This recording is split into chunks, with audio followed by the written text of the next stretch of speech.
अस्सलाम वालेकुम dear students, कैसे हैं आप लोग। आज ऑब्जेक्ट ओरिएंटेड प्रोग्रामिंग का नेक्स्ट लेक्चर है जिसमें हम इनकैप्सुलेशन पे बात करेंगे। ऑब्जेक्ट ओरिएंटेड प्रोग्रामिंग का जो नेक्स्ट मेजर प्रिंसिपल है इनकैप्सुलेशन, उस पे आज मेजरली बात होगी। ये आज का एजेंडा है जिसमें हम सबसे पहले इनकैप्सुलेशन देखेंगे कि ये है क्या, इनकैप्सुलेशन का मतलब क्या है। उसके बाद इसका रोल देखेंगे, ऑब्जेक्ट ओरिएंटेड प्रोग्रामिंग पैराडाइम में इनकैप्सुलेशन का क्या रोल है, और फिर जावा में इनकैप्सुलेशन को इम्प्लीमेंट कैसे किया जाता है, इस पे बात होगी।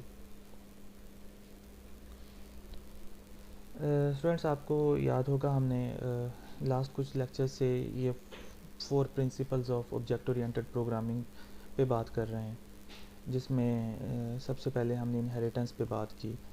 उसके बाद इनहेरिटेंस की कुछ टाइप्स थी, single inheritance, multiple inheritance, hierarchical inheritance, multi level और हाइब्रिड इनहेरिटेंस।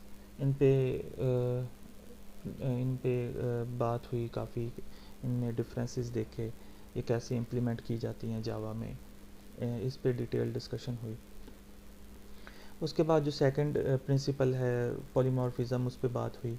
उसकी 2 टाइप, स्टैटिक और डायनेमिक पे बात हुई, उनकी इम्प्लीमेंटेशन इन जावा कैसे होती है और ये पॉलीमॉर्फिज्म कैसे अचीव होती है, फंक्शन और ओवरलोडिंग और फंक्शन ओवरराइडिंग में क्या फ़र्क है, और उनसे पॉलीमॉर्फिज्म कैसे अचीव होती है, इन पे डिटेल डिस्कशन हुई।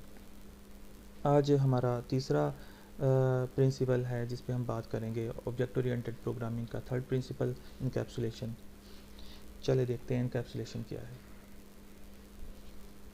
Encapsulation is used for the purpose of information hiding in object oriented programming paradigm. Object oriented programming में जब हमने इंफॉर्मेशन हाइड करनी होती है तो इनकैप्सुलेशन यूज़ होती है। Encapsulation describes the idea of bundling data and methods. हमने काफ़ी बात की स्टूडेंट्स के डेटा क्या होता है, मेथड्स क्या होते हैं। आपको याद होगा हमने कॉन्स्टिट्यूएंट्स ऑफ ए क्लास पे जो इनिशियल लेक्चर्स थे उनमें हमने बात की थी कि उसमें तीन मेजर कॉन्स्टिट्यूएंट्स देखे थे। एक तो डेटा या इंस्टेंस वेरिएबल्स या वेरिएबल्स ऑफ ए क्लास, या उसको डेटा मेंबर्स भी कह देते हैं। चारों एक ही चीज़ को डिनोट कर रहे होते हैं। उसके बाद मेथड्स या फंक्शंस जो कि उसी डेटा के ऊपर उन्हीं इंस्टेंस वेरिएबल्स के ऊपर कुछ ना कुछ फंक्शनिंग परफॉर्म कर रहे होते हैं, कुछ सम कैलकुलेट कर रहे होते हैं या नेम प्रिंट करवा रहे होते हैं, या कोई भी फंक्शनिंग जो कि उस डेटा के ऊपर परफॉर्म हो रही है वो फंक्शंस परफॉर्म कर रहे होते हैं, मेथड्स परफॉर्म कर रहे होते हैं। तीसरा जो था वो कंस्ट्रक्टर्स थे। कंस्ट्रक्टर्स क्या करते थे, ये हमें ऑब्जेक्ट क्रिएट कर के देते थे क्लास का, या इंस्टेंशिएट करके देते थे। एक ही मीनिंग है दोनों का, इंस्टेंशिएशन ऑफ एन ऑब्जेक्ट या क्रिएशन ऑफ एन ऑब्जेक्ट। तो जो डेटा और मेथड्स हैं क्लास के, इनको बंडल कर देना एक यूनिट के अंदर, इसको इनकैप्सुलेशन कह देते हैं। वो यूनिट जो है वो क्लास है या मेथड या ऑब्जेक्ट है। तो ऑब्जेक्ट जो है वो उसके अंदर उसके अंडर इसको कर दिया डेटा और मेथड्स को। जितना भी डेटा और मेथड्स हैं क्लास के अंदर पड़े, स्टैटिक नहीं, स्टैटिक पे हम आगे जाके बात करेंगे।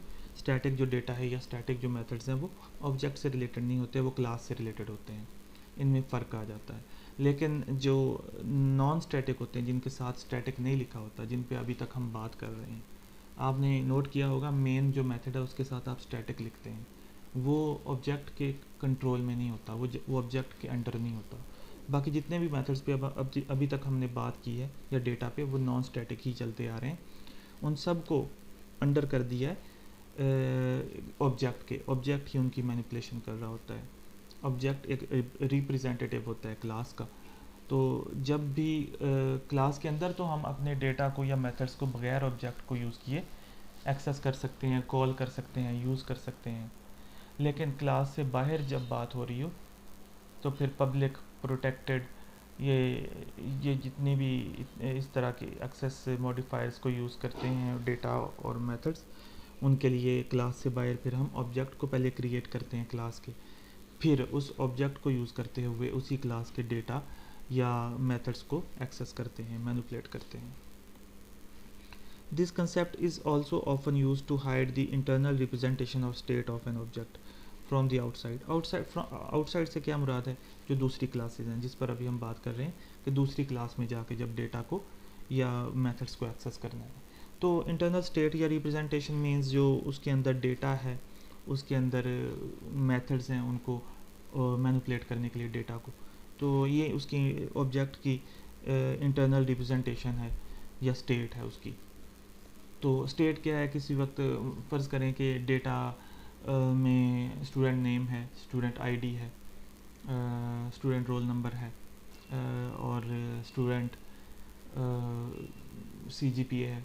तो ये जितना भी डेटा है वो एक वक्त में ऑब्जेक्ट के अंदर जब आप स्टोर कर रहे होते हैं बाय यूजिंग कंस्ट्रक्टर या किसी और तरीके से, एक तरीका आज हम यूज़ करेंगे गेटर्स और सेटर्स का, तो ये उसकी उस वक्त इंटरनल रिप्रेजेंटेशन या स्टेट है कि ये स्टेट ऑब्जेक्ट की इस वक्त ये स्टेट है जिसमें ऑब्जेक्ट के अंदर नेम जो है वो ये पड़ा है, रोल नंबर ये पड़ा है, आईडी ये पड़ी है, सीजीपीए ये है, ईमेल एड्रेस ये है, एड्रेस ये है, ये स्टूडेंट की इंफॉर्मेशन की बात हो रही है सारी।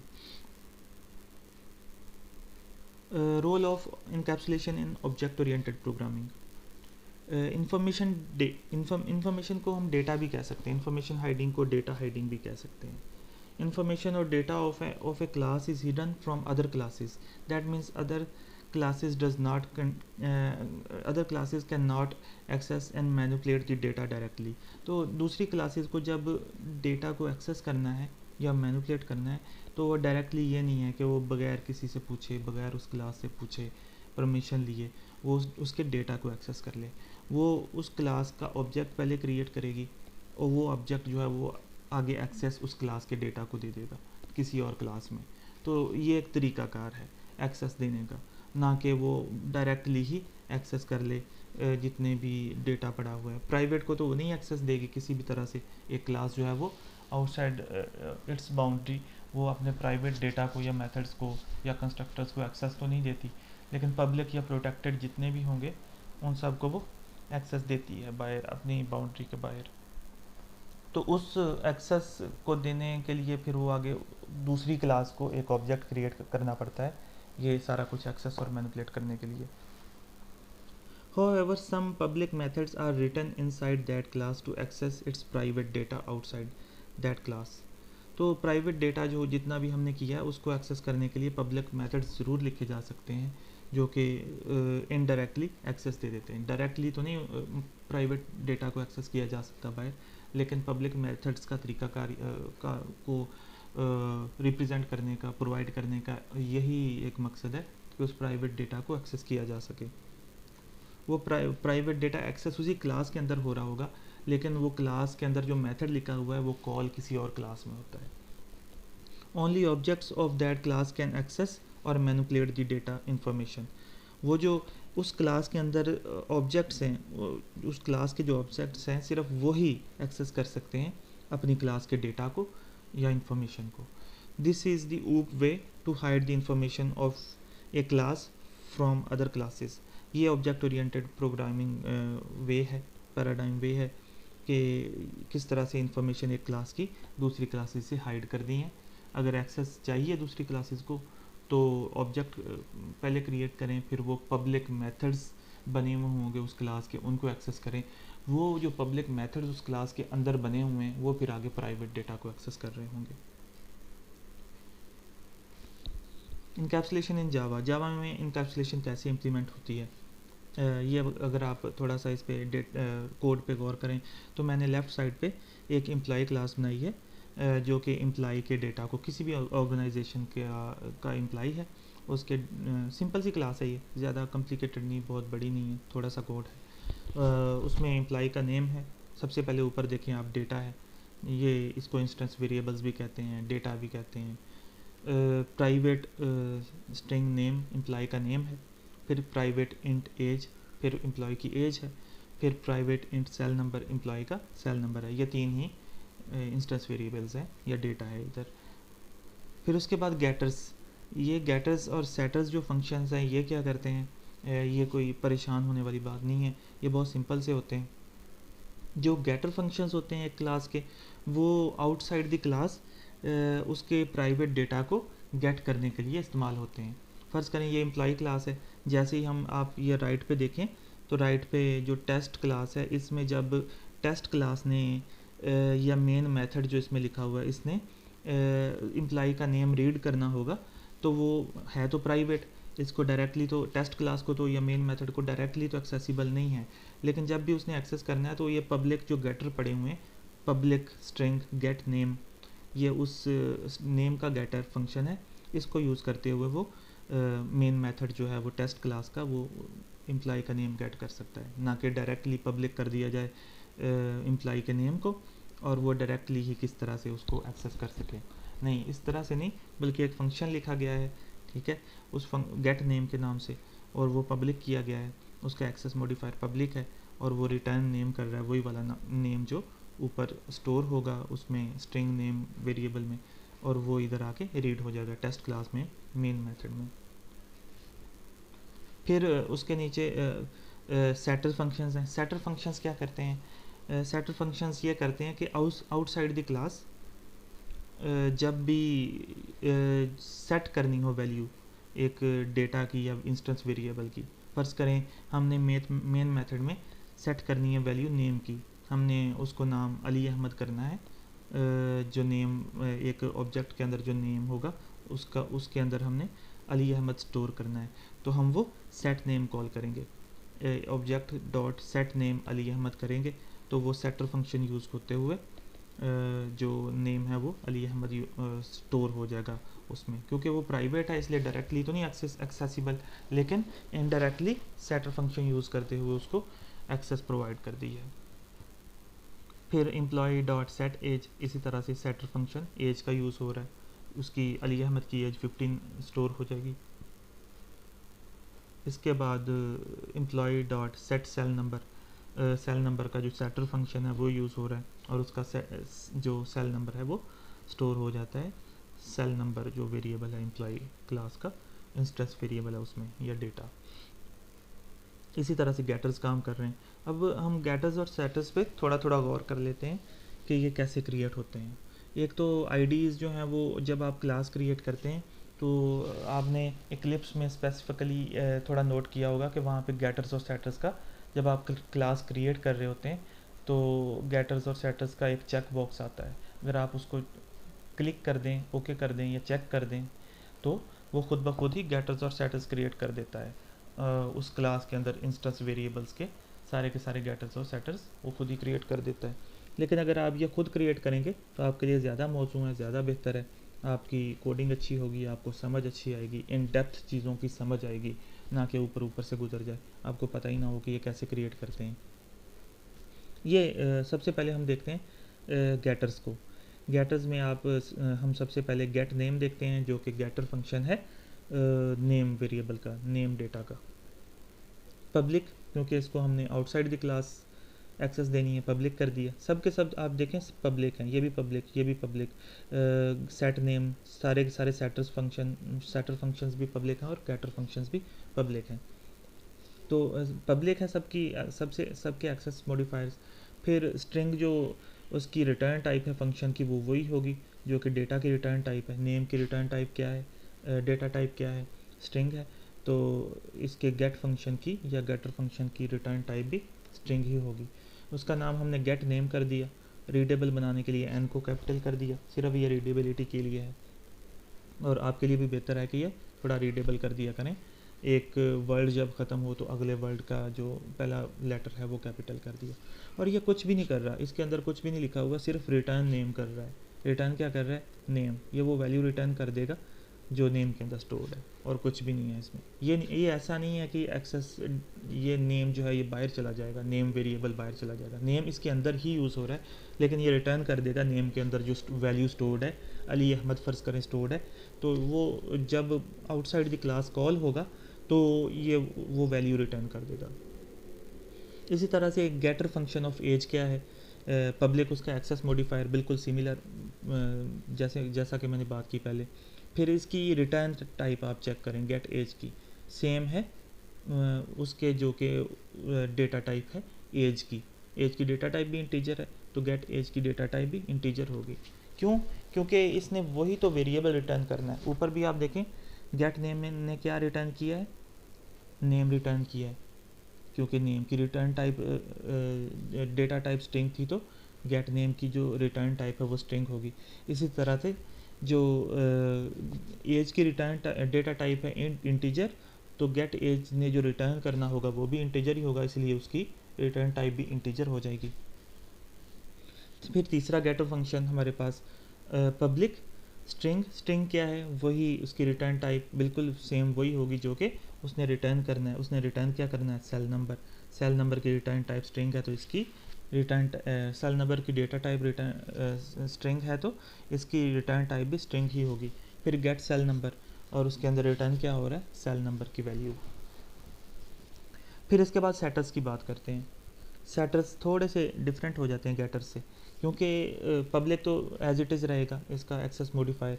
उसके बाद जो वॉइड है, वॉइड मीन्स इसने कुछ भी रिटर्न नहीं करना, क्योंकि इसने सेट करनी है वैल्यू, और सेट जो करनी है वो पैरामीटर में आ जाएगी। स्ट्रिंग n के नाम से इसमें आ रही है, आप गौर करें, पैरामीटर इसमें स्ट्रिंग n आ रहा है, जिसमें n में क्या स्टोर होगा, नेम स्टोर होगा। अली अहमद फ़र्ज़ करें हमने जब सेट नेम करना है, तो Ali Ahmad test class main method से जब हम कॉल पास करते हैं अली अहमद, तो वो n में जाके पास होता है, और n जो है वो असाइन हो जाता है नेम को, तो नेम के अंदर क्या स्टोर हो जाएगा, अली अहमद। ठीक है, सीक्वेंस समझ आ गया। जैसे ही यहाँ पर हमने मेन मेथड में emp जो ऑब्जेक्ट है डॉट सेट नेम किया अली अहमद, अली अहमद वहाँ से एज पैरामीटर पास हुआ सेट नेम को। सेट नेम में जो इधर वेरिएबल है पैरामीटर का वो n है, n ने आगे नेम को असाइन कर दिया। ये इस तरह सेटर फंक्शन काम कर रहा है। तो इसने रिटर्न क्या किया, कुछ भी नहीं, इसको रिटर्न करने की कुछ ज़रूरत ही नहीं है। इसने बस इतना सा काम किया कि जो वैल्यू इसको एज पैरामीटर पास हुई है वो स्टोर कर दे जो एक्चुअल डेटा है या इंस्टेंस वेरिएबल है उसमें। बिल्कुल इसी तरह से जो दूसरा सेटर फंक्शन है पब्लिक, उसकी एक्सेस मॉडिफायर वॉइड, उसने कुछ भी रिटर्न नहीं करना, तो वॉइड है। सेट एज, वो जो एज है उसको सेट करेगा, तो इसके सेट करने के लिए उसको कुछ ना कुछ वैल्यू भी पास होनी चाहिए इंटीजर फॉर्म में, क्योंकि एज की जो डेटा टाइप है वो इंटीजर है, तो इसकी भी डेटा टाइप भी इंटीजर ही होगी। इसी तरह नेम की डेटा टाइप स्ट्रिंग थी, तो n की डेटा टाइप भी स्ट्रिंग ही थी, और आगे सेल नंबर की जो डेटा टाइप है वो भी स्ट्रिंग है, और cn की जो डेटा टाइप है लास्ट सेटर फंक्शन में वो भी स्ट्रिंग ही होगी। ये चीज़ें थोड़ी सी आपको शुरू में कम्प्लिकेशन शायद क्रिएट करें, लेकिन आहिस्ता आहिस्ता ये आपके फिंगर टिप्स पे आ जाएंगी, बल्कि आपको वैसे ही पता चल जाएगा कि ये क्यों है वो कैसे है। थोड़ी सी लॉजिकल चीज़ है कि यहाँ पर रिटर्न जो गेटर्स जो हैं वो रिटर्न टाइप उनकी क्या है, बिल्कुल वही है जो डेटा टाइप है उनके वेरिएबल्स की जो कि उन्होंने रिटर्न करने। और यहाँ पर सेटर फंक्शंस में जो पैरामीटर्स हैं उनकी रिटर्न टाइप क्या है, बिल्कुल वही है जो कि ऊपर डेटा टाइप्स हैं उनसे रिलेटेड, जहाँ पे उन्होंने वैल्यूज सेट करनी है। तो एज इज इक्वल टू ए कर दिया इसने, रिटर्न कुछ भी नहीं करना। इसी तरह से public void set cell number, उसको सेल नंबर का एक पैरामीटर पास हो जाएगा जहाँ पर वो कॉल होगा, तो ये सेट कर देगा सेल नंबर के अंदर वो वैल्यू स्टोर कर देगा जो कि सेट सेल नंबर में ये मेन मेथड में पास हुई थी। और ये प्रिंट डिटेल्स जो है नीचे एक मेथड इसमें, हाँ मेन मेथड में प्रिंट डिटेल्स कॉल हो रहा है, और प्रिंट डिटेल्स में आगे फिर हम तीनों की डिटेल्स एम्प्लॉय की तीनों डिटेल्स प्रिंट करवा देते हैं। एम्प्लॉय नेम emp वही ऑब्जेक्ट है डॉट गेट नेम, फिर उसके बाद emp डॉट गेट एज है, और लास्ट पे emp dot get cell number है।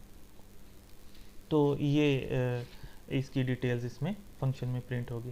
फ्रेंड्स इसको जब आप इम्प्लीमेंट करें, हो सकता है आपको उसको एज इट इज़ इम्प्लीमेंट करना चाहें, तो इसमें मुझसे एक छोटी सी मिस्टेक हो गई है।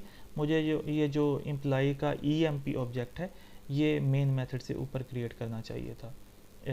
मेन मेथड जो है पब्लिक स्टैटिक वॉइड मेन, इस लाइन से ऊपर ये लाइन बनानी चाहिए थी, employee emp is equal to new employee. तो ये ऊपर होता तो यहाँ पर प्रिंट डिटेल्स में जो emp dot get name, emp dot get age, emp dot get cell number, ये कोई एरर क्रिएट ना करता, लेकिन इस कोड में एरर आएगी लाजमी, क्योंकि ये जो emp है इसका जो इसकी जो जहाँ एक्सेसिबिलिटी है वो पब्लिक स्टैटिक वॉइड मेन की जो एंडिंग करली ब्रेस है, प्रिंट डिटेल्स जहाँ पर कॉल हो रहा है उसके नीचे जो एंडिंग करली ब्रेस है मेन मेथड की, वहाँ तक इसकी एक्सेस है। इसके बाद ये ख़त्म हो जाता है, इसके आगे ये एक्सेस नहीं हो सकता। कुछ लैंग्वेजेस आगे एक्सेस देती हैं लेकिन वो बहुत कम है, जावा में नहीं है, जावा में ये एक्सेसिबल नहीं है। तो ये या तो मुझे ग्लोबली बना लेना चाहिए मेन मेथड के ऊपर और टेस्ट क्लास के अंदर, या फिर दोनों फंक्शंस के अंदर अलग अलग बनाऊँ। Employee E M P is equal to new employee, यहाँ पर यही वाला कोड जो कॉपी और पेस्ट कर दिया जाए प्रिंट डिटेल्स की पहली लाइन पे ही, जो प्रिंट हो रही है डिटेल्स इससे ऊपर, तो फिर भी ये काम करेगा। तो ये it is up to you कि आप कैसे काम करना चाह रहे हैं। या तो आप एक ही एम्प्लॉई ऑब्जेक्ट बना लें ग्लोबली एक क्लास के अंदर, या लोकली दोनों फंक्शंस के अंदर अलग अलग बनाना पड़ेगा। ये जो ये थी जी हमारी एक सिंपल सी एग्जांपल कि इनकैप्सुलेशन को कैसे यूज़ किया जाता है, कैसे इम्प्लीमेंट किया जाता है जावा में। एम्प्लॉइज़ का डेटा जो है वो हाइड कर दिया गया है, पहले प्राइवेट करने से वो हाइड कर दिया गया दूसरी क्लासेस से। वर्स करें टेस्ट क्लास की बात करें तो ये डायरेक्टली प्राइवेट जो डेटा वेरिएबल्स हैं, इंस्टेंस वेरिएबल्स, उनको एक्सेस नहीं कर सकती। इसने जब एक्सेस करना हो, सेट करना हो, उसके अंदर कोई वैल्यू स्टोर करनी हो, तो ये सेटर फंक्शंस हमने बना दिए हैं। और अगर इसने वो वैल्यूज़ उनके अंदर जो स्टोर्ड हैं, ऑलरेडी स्टोर्ड हैं या सेव्ड हैं, वो गेट करनी हो तो हमने गेटर फंक्शंस बना दिए, E M P dot get name, E M P dot get age और E M P dot get cell number. तो ये एम्प्लॉई जो क्लास है, इसने सारी की सारी एक्सेस अपने ही ऑब्जेक्ट के पास रखी हुई है। ये जो एक्सेस है अपने प्राइवेट डेटा वेरिएबल्स की, ये ऑब्जेक्ट जो है वो क्लास से बाहर तो डायरेक्टली नहीं एक्सेस दे सकता, ऑब्जेक्ट भी नहीं दे सकता। हाँ, कुछ पब्लिक गेटर और सेटर फंक्शंस जो हैं वो इनडायरेक्टली एक्सेस ज़रूर दे सकते हैं। वो वैल्यू स्टोर भी कर सकते हैं आउटसाइड द क्लास और वैल्यू को गेट भी कर सकते हैं। ये था जी हमारा आज का लेक्चर। Thank you for today. अल्लाह हाफ़िज़।